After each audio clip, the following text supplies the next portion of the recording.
The NFL offseason rolls on, as do best ball drafts. Whether you're an underdog degen like me or just prepping for your redraft, we have you covered tonight with our deep as fuck 2024 fantasy football sleepers. Kick back, subscribe if you're new. It's the IBT podcast coming right at you.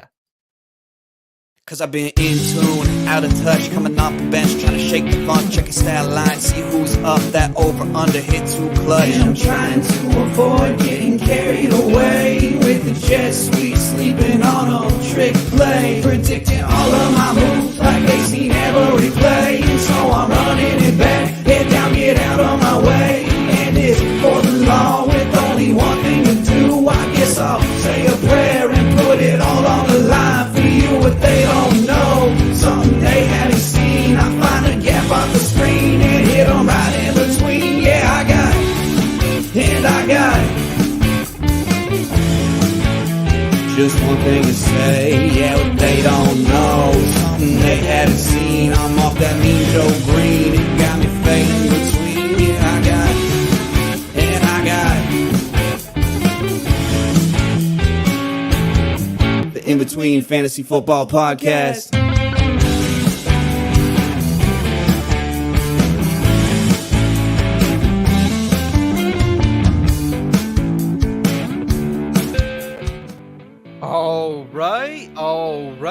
All right. It is Tuesday, May 14th, 2024. And yeah, rookies are in the building, folks. Hype trains are building day by day, and we have you covered tonight with it all on the IBT podcast, your place for a feel-good and refreshing take on fantasy football. My name is Seth Woolcock, and tonight I'm riding with you solo. My guys, they work their ass off day in and day out. So we get to this point in the year where the waves, they die a little bit. You know, we still got some stuff coming in, trickling in wave by wave, but definitely not a heavy news time for the NFL. So I wanted to give Eric and Scott and Kyle a break tonight. However, I am joined by the IBT family out there from around the world, so I appreciate everyone tuning in.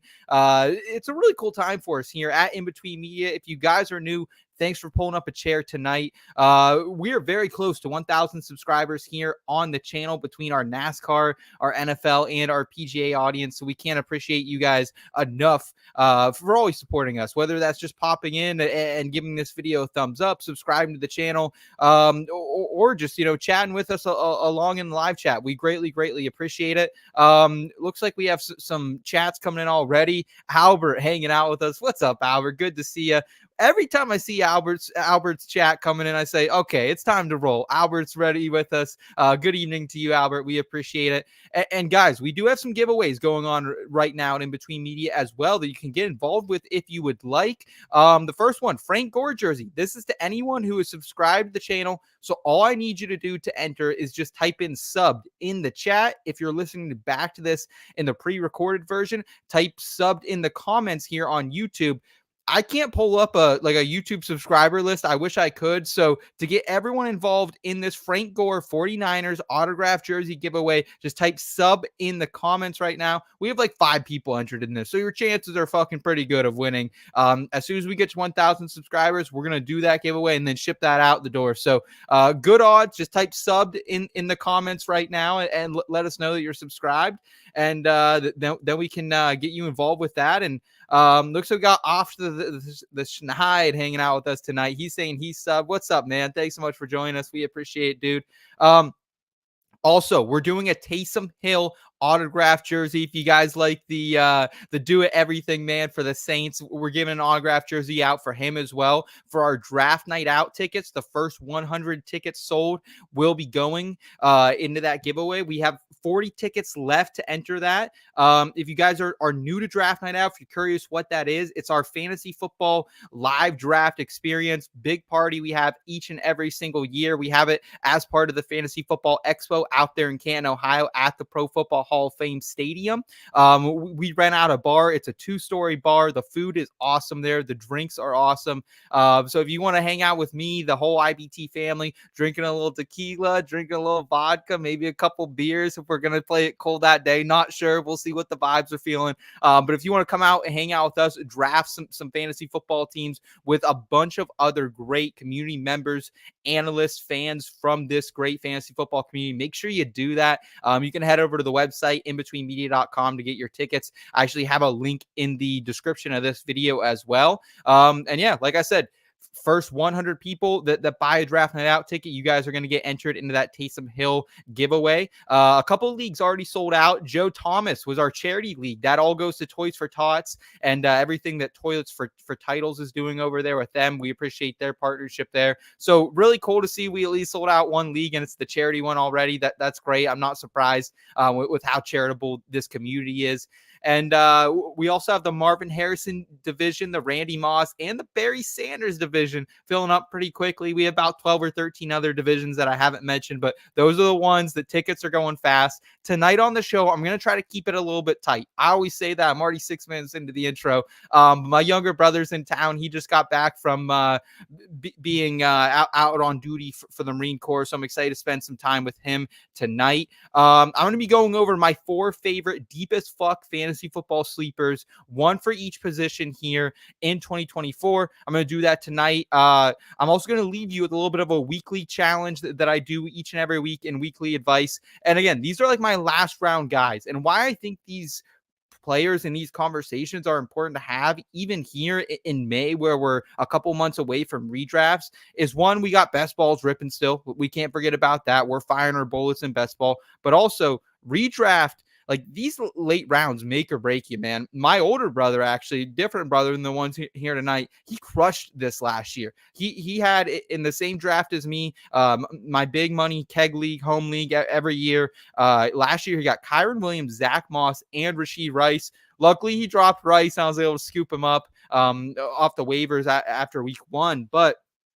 like, having Kyron Williams and Zach Moss last year was a huge leg up. So I want to help you guys a little bit. Like, I was all in prior to week 1 on Puka last year. That worked out really well for a lot of people, myself included. So hopefully it can for you guys, and we can find some more of these late gems. I don't know if we will for sure, but we're gonna try our asses off. We're gonna shoot our shot here, and let's get it started, guys. A little bit of Sure Things sleepers of the week.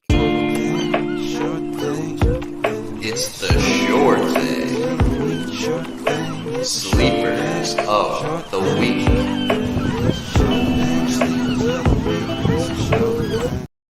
All right, and I am using Underdog Fantasy ADP. To me, it's like just the most accurate ADP we have right now. I feel like a lot of casuals and like the hardcore analysts and just hardcore high stakes players, they're on Underdog right now, man. It's easy, it's convenient. So that's the ADP I'll be using for that right now. They have a couple new tournaments out as well. The Puppy, the Chihuahua Best Ball Mania. This combines all their ADP. I'm going to be looking north of 168 here. But honestly, some of these guys are 200 plus. So these are like your last 2 rounds in redraft or your last 2 to 4 rounds in Underdog as well. So let's go ahead. Let's pull up my first player of the night I want to talk about. And I can't believe I'm talking about him, because honestly, I'm not a Bo Nix, guys. Like just know that straight off the bat. I'm not a huge Bo Nix fan. I watched a lot of Bo Nix at Auburn. SEC games were always televised. He played Penn State 2 years in a row, so saw a lot of Bo Nix, and honestly was pretty surprised to see this guy who struggled there down in the SEC to go to Oregon and combine for 51 total touchdowns this past year. Like, that was really awesome. And I think this Sean Payton scheme fits him. Like realistically, I think it does fit Bo Nix. Like, he's kind of the, drop back, passing timing, short yardage, close to the line of scrimmage. Don't make any big mistakes. Doesn't have the best down the field cannon on him, I don't think, compared to some of these other guys coming into the league. However, if you need a guy who can just find the read, can keep moving the chains, that's kind of Bo Nix, guys. And like, what did this system do for Russell Wilson last year? Well, it increases accuracy by 6 percentage points prior, instead of the year prior when he was with Nathaniel Hackett. 16 to 26 touchdowns, limited his interceptions by 3. Quarterback 16 on a points per game basis last year for Russ, 17.7 points per game. That's okay. Like, it's not league winning or anything like that, but still better than guys like T-Law, Tua, Stafford. So compared to his quarterback 21 points per game in 2022, it was a pretty good improvement for Russell Wilson, honestly. And like Bo Nix has a couple guys out there that can catch some balls for him. Cortland Sutton, I've always been a big Cortland Sutton guy. Haven't drafted him a lot in fantasy the last couple of years just because I haven't seen the pure upside from him, but still a really good like go up and get it type guy. And look, man, Troy Franklin is joining this team as well, and we cannot discount Troy Franklin, people. Look, I know he fell longer and further in the draft than I thought he was going to. I don't think any of us projected him to be a day 3 pick. However, the Broncos, they went and got him, man, and this is a receiver who nearly put up 1,400 yards with Bo Nix last year. These guys have fucking chemistry together, man. And Bo also has a little bit of rushing upside, too. 20 touchdowns on the ground at Oregon over the last 2 years, over 700 rushing yards as well. So something to keep in mind, man. Like, I'm not saying Bo Nix is going to be a league winner, but when you're looking at the quarterbacks around him right now, he's all the way down at quarterback 31, down 200 plus ADP. Let's look at the other QBs in that range. Quarterback 27, Drake May. I don't know if Drake May has as good of weapons as Bo Nix does. I don't know if he's in as good of a scheme as Bo Nix right off the bat. I also don't know if Drake May is going to start the whole fucking year either. Like, Jacoby Brissett's kind of a fucking dog, let's be honest. Like, all Drake May has to do is beat out Jared Stidham. And don't get me wrong, like, Jared Stidham's got a little Studham in him. But, I think it's Bo Nix's job from the get-go. They went up and got him. And then, like, other quarterbacks in this range, Justin Fields, QB 26 when he's not even the starter. Russell Wilson, quarterback 32. I don't want to have to spend, especially in best ball and underdog. Like, I don't want to have to spend two picks on a quarterback, man. Like no, thank you. Like Steelers quarterbacks are just overpriced and just not valuable right now. Honestly, Gardner Minshew, quarterback 33. I'm all right with Gardner. I think he'll be the starter, but Aiden O'Connell could overtake him at some point. Daniel Jones, quarterback 30. I like Danny Dimes, I think, more than most people, like from a longer term perspective. Maybe not in New York. I think he's a decent quarterback, but he's not fully healthy. Like, we don't know if he's going to be ready by week 100%. So, yeah, it's just tough. Like, I think he's a good target in super flex redrafts as well, Bo Nix. Like, if you can get an Allen or Mahomes and then you just want to punt the position for a while, grab a guy like Nix, grab a guy like Gardner then and kind of just ride those guys as your quarterback too. I'm all right with that. I think Bo Nix, guys, I think he has a little bit of upside. Let me know in the chat if you're riding along with me what your guys' thoughts are on Bo Nix. Like, again, I don't love the prospect, but I don't hate the situation. And I don't hate the price at all. Quarterback 31. Like, Scott Fishbowl, I'll probably be taking some shots. I'm going to be down there in DC for the Scott Fishbowl live draft in a couple of months. And listen, I don't know how the drinks are going to be slinging, what's going to be happening in those later rounds, but I might be fucking taking a shot at Bo Nix. Like, hell, if his ADP stays around quarterback 30, he's the cheapest of the rookies. Yeah, sign me up, man. Sign me up. All right, let's go on to running back position. And this is another guy I have to start out by saying, like, I've never been a huge Khalil Herbert fan. Like, I think he's a solid running back. I think he's an okay running back. But it's just been the price tag the last couple of years. People were kind of taking the shot on him in 2022 in the double-digit rounds. I was like, I'm okay. They have other competition there, like David Montgomery. I'm a big Monty guy. So, I didn't want the competition there for Montgomery. And I wasn't willing to take him at cost last year either. Like, I know he was still going for like a 7th, 8th, 9th round pick, but Khalil Herbert just like he was at that price. Like, I'm okay. But actually, like, I kind of like him for running back 38 right now. I think running back 38 is not really a bad price tag at all for him. Averages 4.9 yards per carry throughout his career. That's not terrible. Like, hasn't seen a ton of volume, but about 100, 130 carries each year. And actually a pretty tollsy pass catcher. If you guys remember, his ADP went through the roof last year in preseason. He caught that screen pass and took it to the house. Like, the guy has some good speed, some good juice. 12th in breakaway run rate at 5.3%. That's among all running backs. And something to kind of keep that in mind as well, guys, that he faced a stack front 31.1% of the time on his carries. That's the 6th most among running backs. So Khalil Herbert seeing more stacked fronts last year in this Bears offense. They didn't have a ton to take off the top. Justin Fields wasn't known as a great passer. And Khalil Herbert still was breaking away some runs against some stacked boxes. Like, that's good signs, man. That's like good signs of a productive running back. We know they go out, they grab DeAndre Swift off of free agency very early, telling me, hey, they want DeAndre Swift. They're going to use him as the 1A in this backfield. Don't, like, let's not get it twisted here. Khalil Herbert's not going to be the 1A in this Bears backfield. However, he could be the 1B. He could be the 2 and still have some fantasy relevance here. And let's keep in mind, folks, like, DeAndre Swift has missed 18% of his games throughout his career. And even when he is healthy, Swift has never been a goal line guy. Never. Like, it was only 2 years ago, Jamal Williams set the fucking world on fire. Jamal Williams was the hot thing in fantasy football for a minute because he couldn't stop getting touchdowns, because Dan Campbell, MCDC baby, Deuce Staley and the boys were like, hey, I don't know if I trust Swift at the goal line. We want to keep him healthy, and just kept feeding Jamal. Last year, then, what happened as well? Well, Kenny Gainwell was actually in a lot around the goal line and around the red zone.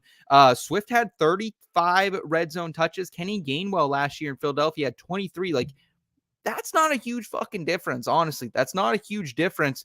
And Gainwell's like not a power back either. Like that's kind of Khalil Herbert's role. And Swift saw 10 attempts inside the 5. We know Jalen Hurts ate up a shit ton of those. Like, let's be honest, but only converted 2 of those for touchdowns. Like, he's not a power runner inside the 5.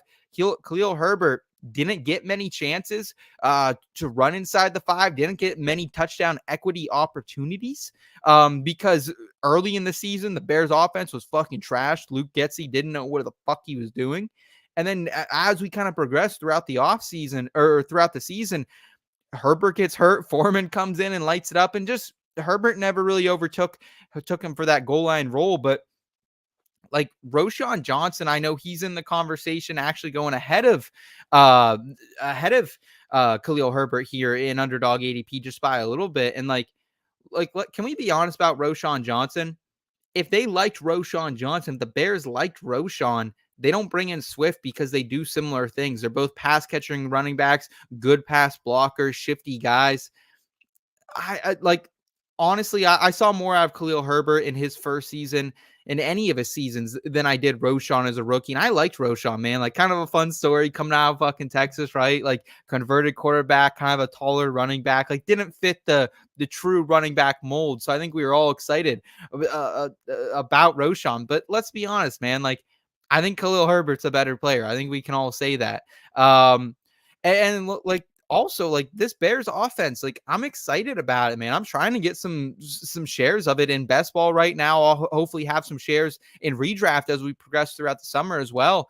But I'm cool with taking my shots on Herbert with this Bears offense having a lot of scoring equity, possibly. Like I would think Caleb Williams is going to put them in good position with Rome Odunze out there, Keenan Allen, and of course DJ Moore as well. I think it's going to be a good ass offense.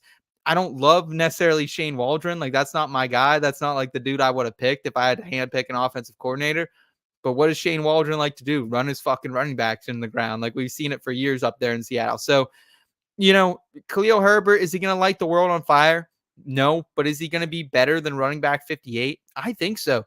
And if something happens to Swift, like, he has running back 2 upside. He's going around guys right now. J.K. Dobbins, Jaleel McLaughlin, Roschon, as we talked about, Damian Pierce. Like, I don't know, man. Like, I'm not taking J.K. Dobbins at running back 50. That's dumb. That's like, come on, man. J.K. Dobbins has a couple dogs out there he has to fight through, and perhaps not as good of an offense either. So, like, I'll just say my bullets in the chamber for, pick 183, and I'll take him on Khalil Herbert. I would even take him a little bit ahead of that. And like, if Swift's ADP comes down a little bit too, like to RB25, RB26, I don't mind taking both of them, securing that Bears backfield. Like, there's going to be some touchdowns coming for him. So I don't mind having both of them either. I just need Swift to come down a little bit. He's like RB22, 2020 or 2023 that he's flirting with as well. And like, that's a little steep.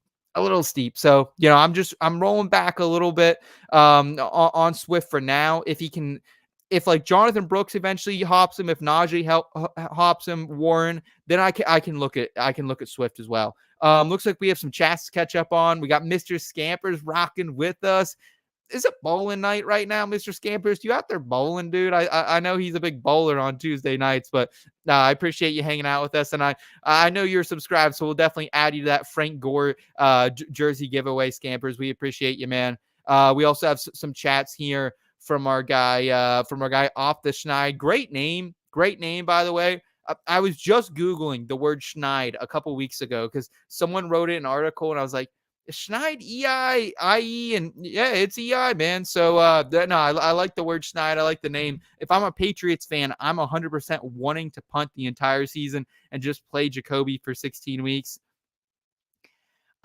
Listen, I've said the same thing as a Steelers fan off the Schneid, so I'm with you there.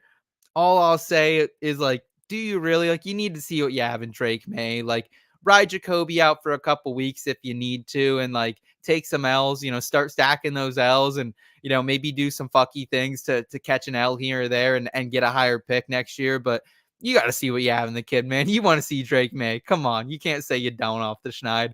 Schneid also saying Herbert is a trade candidate as well. Just another out if you like him. Yeah, that's a great point, man.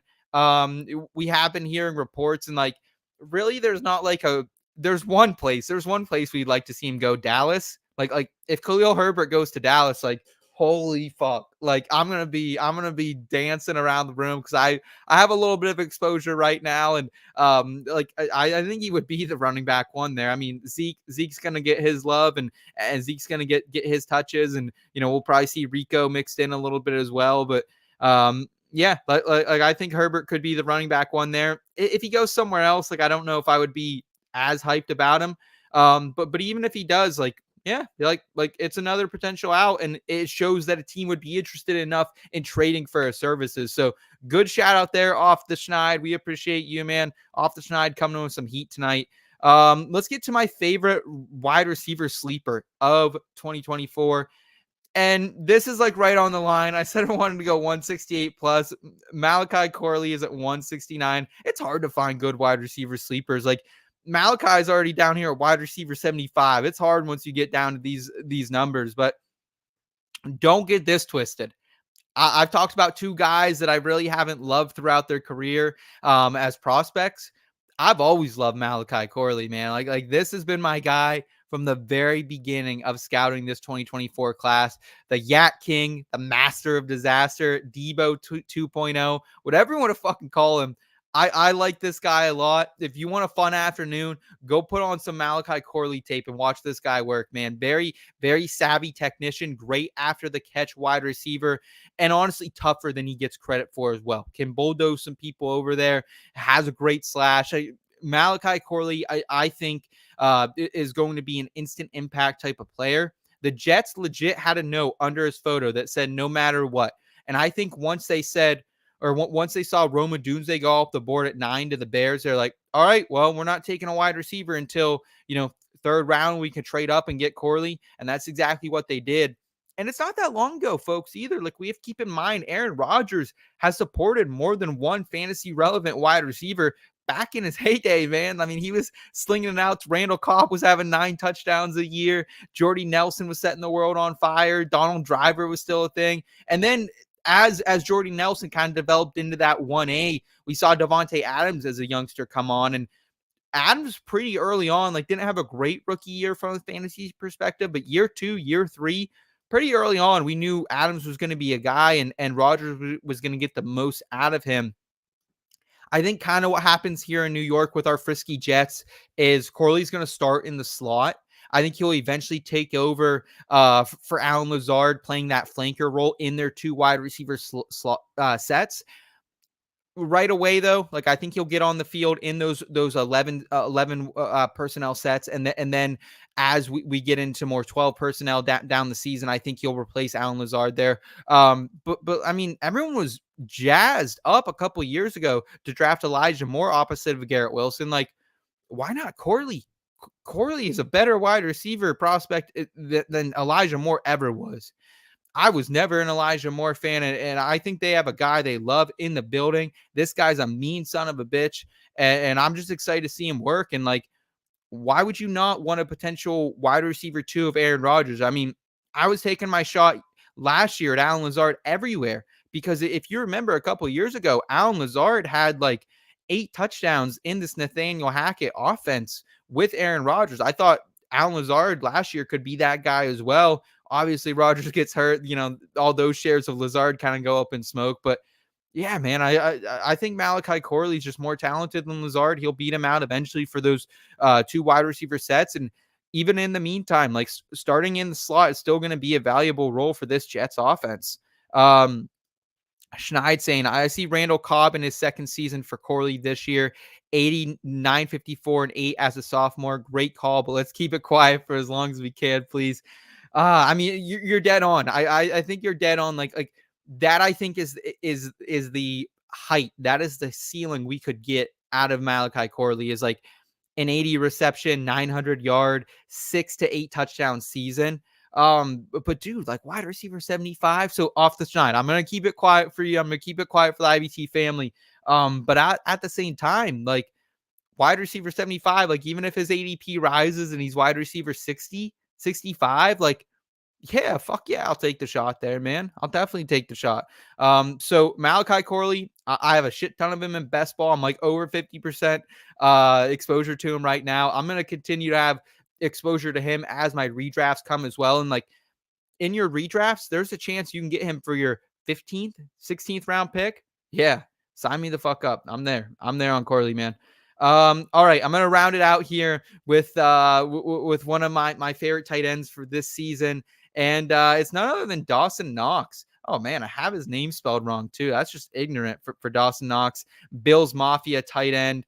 And listen, man, I have always been a Dawson Knox fan. I think this is a good tight end. Like we can't forget this is a guy who not that long ago was the tight end 8 in 2021. And that wasn't necessarily because he was like a volume touch or a volume catch guy. Caught 9 touchdowns though on just 71 targets. And I think that's in the equation this year, potentially for Dawson Knox as well. And like I don't know, man. I just don't see a lot for Josh Allen to work with right now. I think Dalton Kincaid is going to lead this team in targets. However, he ran 350 slot snaps last season. That's about a 49% rate.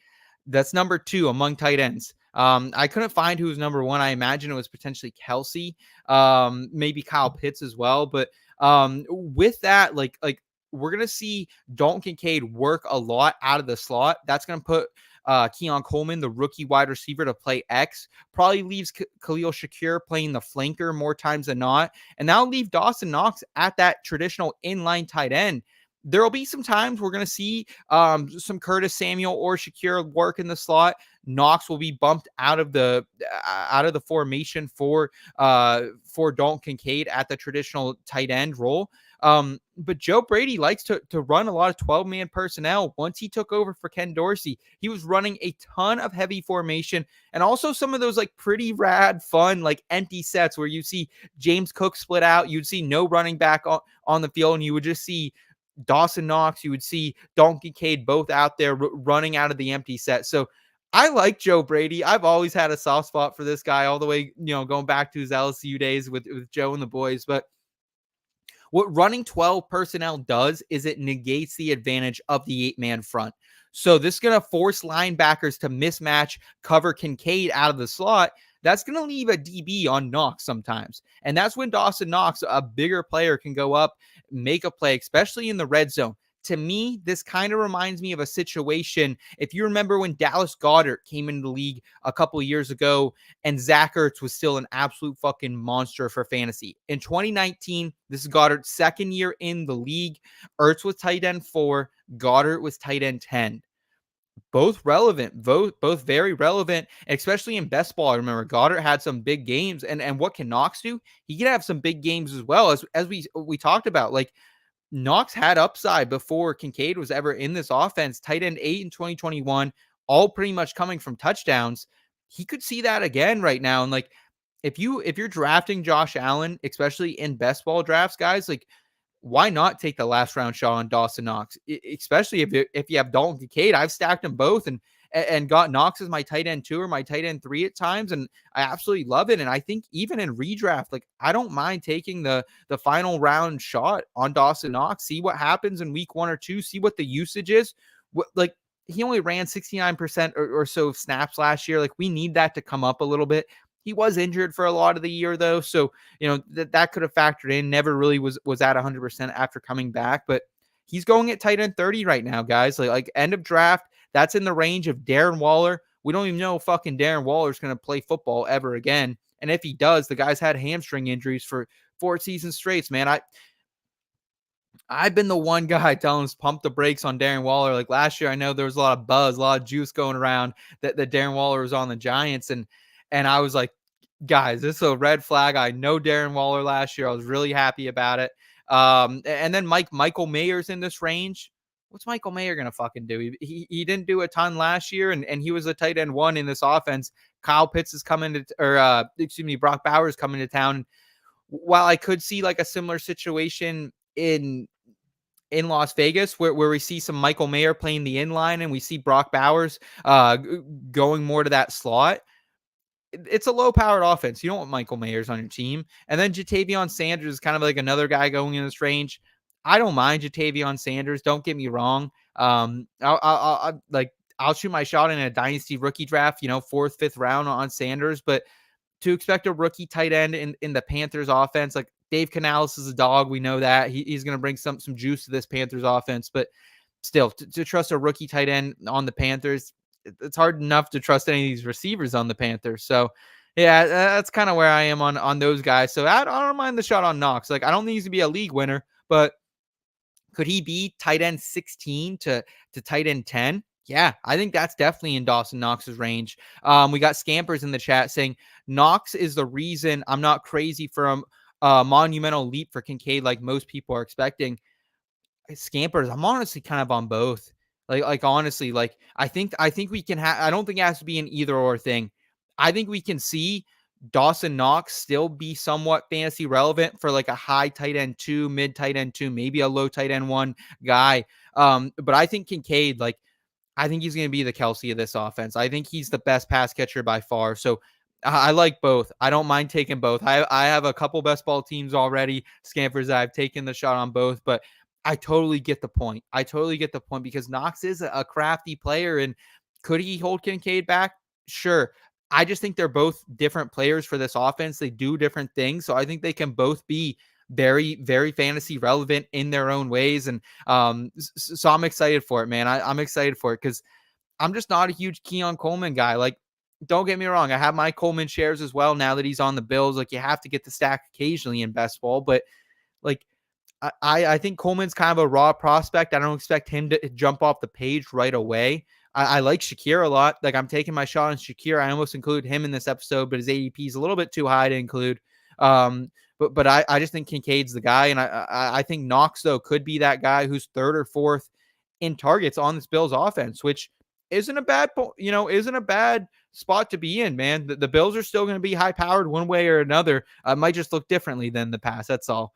So let me know in the chat what you guys think of it, and in the comments as well, if you're listening to the pre-record version, what you guys think about my sleepers. We'll run back through them quickly. We have Dawson Knox at tight end, going late, tight end 30, and then Malachi Corley all the way down at wide receiver 75. Give me some of that Yak King, baby.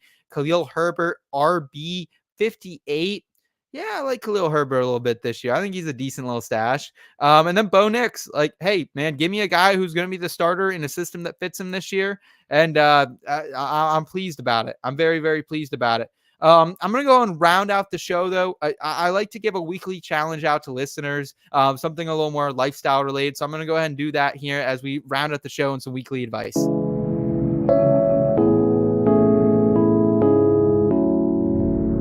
Weekly advice.